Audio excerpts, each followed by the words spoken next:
is likely the only book we will ever read that has a preface that lasts for 5 entire chapters. The action will begin in chapter 6 when God calls Isaiah as his prophet. But these first 5 chapters give us context for Isaiah's ministry, revealing an often devastating picture of the spiritual condition of God's people.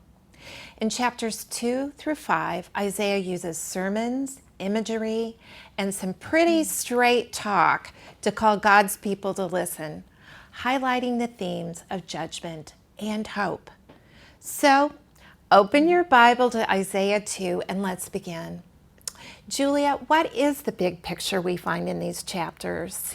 Well, we have 2 major sections, chapters 2 through 4, and then chapter 5. In 2:1, Isaiah gives us a second superscription or editorial comment. Now, since Isaiah already introduced himself in 1:1, why do it again? It is possible that chapters 2 through 4 were originally collected and circulated like a pamphlet before being inserted into the preface of Isaiah. This section begins and ends with hope, but in between, Isaiah indicts the people of God for their rebellion and makes clear that judgment will come. He focuses on Jerusalem, or Zion, to symbolize God's people in his presence in covenant relationship. Montyer uses that image to divide the section. The ideal Jerusalem, 2 through 4. The actual Jerusalem, 2:5 through 4:1. And the New Jerusalem, chapter 4, 2 through 6. Well, who wouldn't want to live in the ideal Jerusalem described in verses 2 through 4? An almost identical poem is included in Micah's prophecies, and of course, these words echo God's great promises to Abraham in Genesis 12. In you, all the families of the earth shall be blessed. This ideal Jerusalem will come to pass in the latter days, an undetermined time in the future. Verse 2 speaks of the mountain of the house of the Lord being established as the highest of the mountains. Many of us love our trips to Colorado and feel time in the mountains to be a worshipful experience. But the people of the ancient world believed that their gods actually lived on the mountaintops. So when Isaiah speaks of God's mountain as the highest mountain, he is saying that Israel's God is greater than all other gods. In the latter days, all the nations will be drawn, as if by supernatural magnetism, to God's mountain, to be taught his ways, to walk in his paths, to hear the word of the Lord, and to submit to his rule and reign over all. And what will happen when the nations of the world come to hear the word of the Lord? He will judge and settle their disputes, establishing God's rule in the world, bringing order out of chaos and causing peace to break out. Notice in verse 4, they no longer need swords and spears for war, so they turn their weapons into tools of agriculture, perhaps suggesting a return to the ideal Garden of Eden, the restoration of creation as God intended it to be. The people of God in Isaiah's time, as well as the church today, all long for this ideal Jerusalem. But in verse 5, Isaiah turns from the ideal picture to a word of exhortation, leading us into the next section, 2:5 through 4:1, where we learn about the actual Jerusalem. So Melody, what was really going on in Isaiah's day? Well, in chapter 2, verse 5, Isaiah speaks directly to God's people. Come, let us walk in the light of the Lord. Other nations are called to come and go up to the mountain of the Lord. But the people of God just need to walk in the light. They've already have. Why was this reminder necessary? 2:6 through 4:1 exposes the ugly truth of the current relationship the people have with God and His Word. The actual Jerusalem has devolved into religious and social disorder, with the result in verse 6 that God has rejected His own people. What could his people have done that would cause this rejection? First, in verse 6, they are full of things other than God, superstitions from the east, fortune tellers, and agreements with foreigners. Instead of walking in the light of the Lord, they are seeking insight from other religions and peoples. Then in 2:7, they are filled with riches, horses, and chariots, which speak of military power, and idols made by their own hands. The people of God are seeking their significance and security outside of their God. Tim Keller says, sin is not just the doing of bad things, but the making of good things into ultimate things. It is seeking to establish a sense of self by making something else more central to your significance, purpose, and happiness than your relationship to God. We see the consequences of such arrogance in verse 9. They will be humbled and brought low. And you feel Isaiah's frustration. Don't forgive them, God. The rest of chapter 2 describes the awful judgment that will come upon them. There is no place to hide from the awful terror and splendor of God's majesty. And as they are humbled and brought low, the Lord alone will be exalted. All those things which they arrogantly depended upon will be brought low. Things of nature, the ships which symbolize their commercial ventures, and crafts which symbolize their artistic achievements, their idols which will pass away, useless to protect them, so that in the end they cast them away. Chapter 2 closes with another exhortation. Stop regarding man, in whose nostrils is breath, for of what account is he? God's people have trusted in all that man can achieve. Isaiah says, stop it. Trust the source of life, the one who gives breath rather than man. Julia, chapter 3 doesn't get any better, does it? No, it definitely does not. The message of judgment continues, moving from religious sins to the breakdown of society. The Lord God of hosts, the sovereign, all-powerful God, will withdraw his blessings from them, taking away all those things that formerly filled them. 3:1, the blessings of creation that provide for them, bread and water. 3:2-4, their command structure, mighty men and leaders, will be replaced with boys and infants who are not fit to lead. 3:5, society breaks down completely as they oppress one another and treat those who should be honored with insolence. And in 3:6-7, they look for anyone to step up and lead, but no one will. Isaiah summarizes the collapse in 3:8-9. For Jerusalem has stumbled and Judah has fallen, because their speech and their deeds are against the Lord, defying his glorious presence. Their words and actions are offensive to the holy and glorious presence of the Lord. Instead of trying to hide their sin, they're proud of it, like the wicked city Sodom. How foolish to defy God! Woe to them, for they have brought evil on themselves. 3:10 shows that God does not arbitrarily or capriciously judge, as Isaiah assures the righteous that it shall be well with them, for they shall eat the fruit of their deeds. But for the evil, it will be ill with them. Justice means reaping what you have sown. Those who have oppressed others will be oppressed, even by the weaker ones of society, infants and women, in verse 12. Those who should have guided them on the right paths instead have led them astray, swallowing up or obliterating the righteous paths God intended for his people. You can feel God's broken heart in verse 12. Oh, my people. God is grieved for his people as he stands to judge them, beginning with the leaders. What sin are they charged with in God's court? The oppression of the poor. Instead of sharing the Lord's concern for the poor, following his instruction to leave food for them to collect, they devoured the vineyards, crushing and grinding down the poor. And for their actions, they will stand in judgment before God.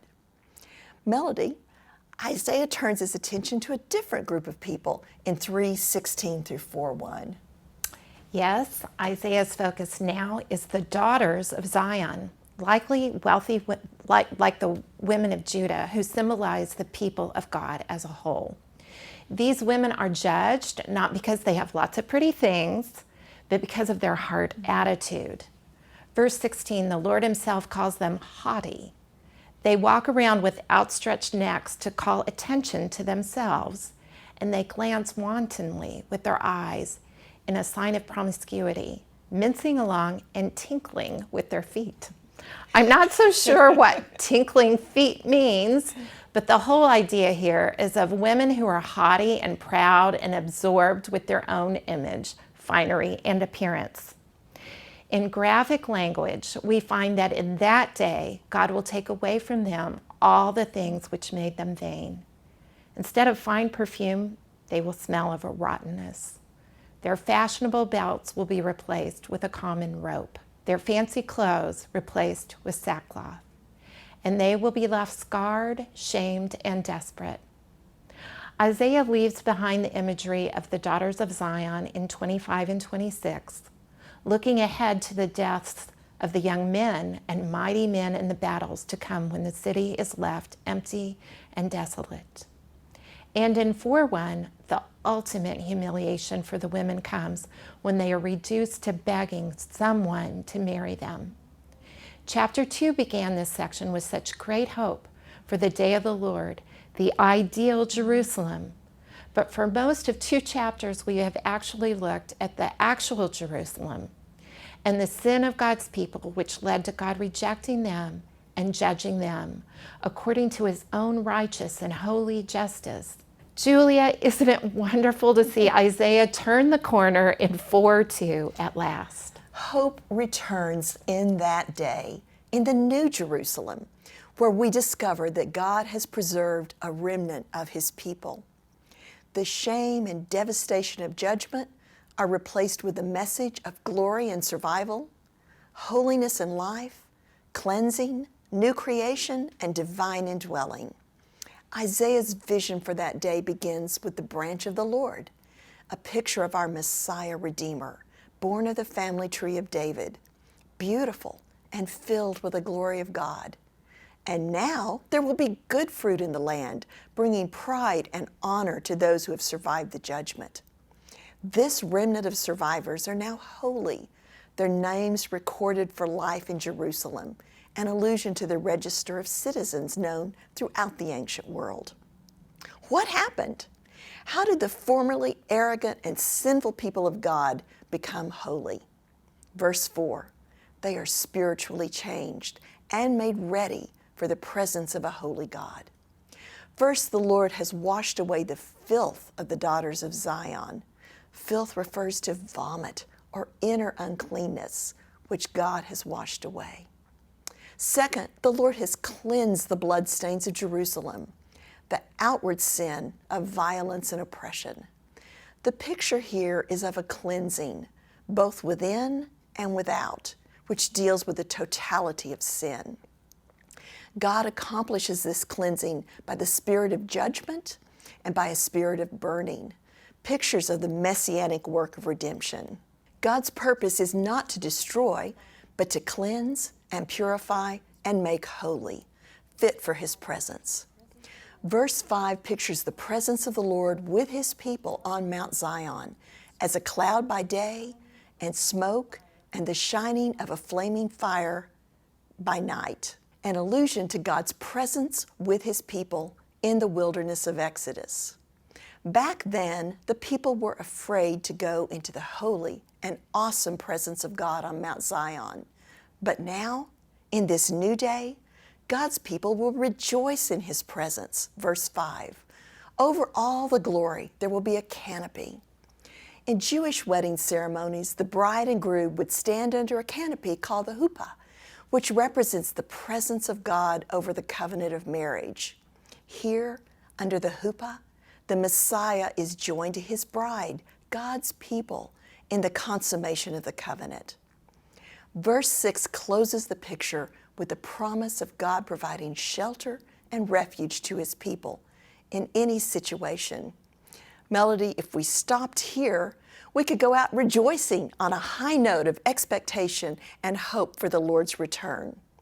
But Isaiah's preface contains one more chapter, with perhaps the grimmest picture yet of God's coming judgment. Yes, chapter 5 begins with a love song for God's beloved people, his vineyard, imagery, which is used often in the Old Testament, and of course by Jesus in John 15.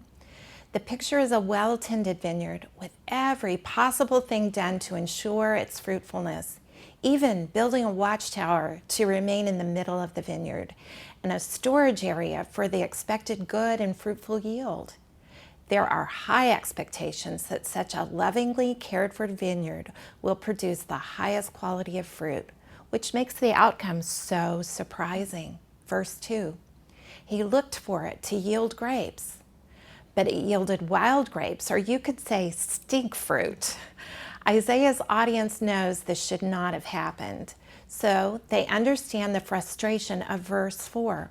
What more was there to do for my vineyard than I have not done for it?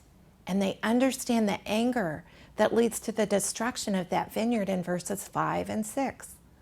Likely, the audience is nodding and agreeing that this is the proper outcome.